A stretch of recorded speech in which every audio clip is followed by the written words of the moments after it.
Après la prise des mesures portant interdiction des activités au bord du fleuve Chari, la surcharge des véhicules de transport interurbain, le port des casques par les motocyclistes et la limite du nombre de passagers dans le bus, le ministre de l'Intérieur et de la Sécurité publique, Ahmad Mamad Bachir, monte de nouveau au créneau pour présenter les résultats obtenus dernièrement. Plus de 300 bus de transport interurbain ne respectant pas ces mesures et d'autres locomotives en situation irrégulière sont arrêtés par la commission mixte chargée de la mise en œuvre de décisions prises par le pouvoir public. Des présumés malfrats et des joueurs de pelote sont également tombés dans les mailles de filet des agents de force de l'ordre et de la sécurité.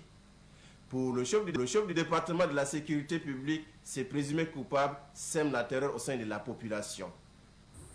Les personnes que vous voyez là, c'est des drogués et qui sillonnent encore tout le long du fleuve à la recherche de la drogue, à la recherche de la fraude. Et notre devoir, c'est d'assurer la sécurité des personnes et des biens. Et pour ce faire, on ne peut pas faire des omelettes sans casser les œufs. Ahmad Mamad Bachir va aussi en guerre contre les mendiants qui ternissent l'image de la ville. À cet effet, une trentaine de mendiants qui errent sur les grandes artères de la capitale ont également été arrêtés.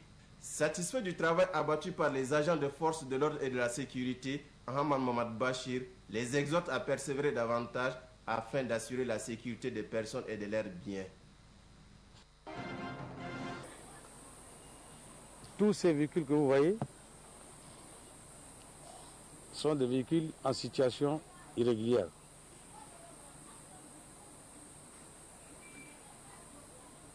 Ça, c'est le premier coup. Tous ces véhicules ne sont pas arrêtés ici par plaisir. Parce que c'est des véhicules qui sont en situation irrégulière.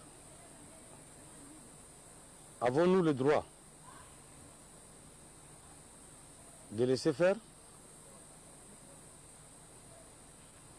Avons-nous le droit de laisser aller?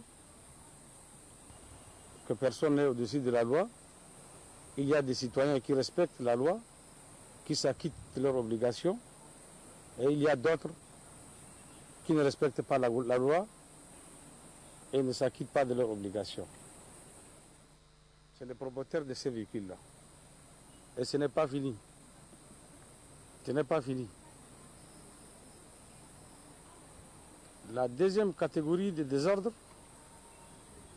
quand nous avons interdit la navigation dans cette zone que nous avons déclarée rouge, des voies sont élevées, de mauvaises langues ont fait la délation. Et notre devoir, c'est d'assurer la sécurité des personnes et des biens. Et pour ce faire, on ne peut pas faire des omelettes sans casser les œufs.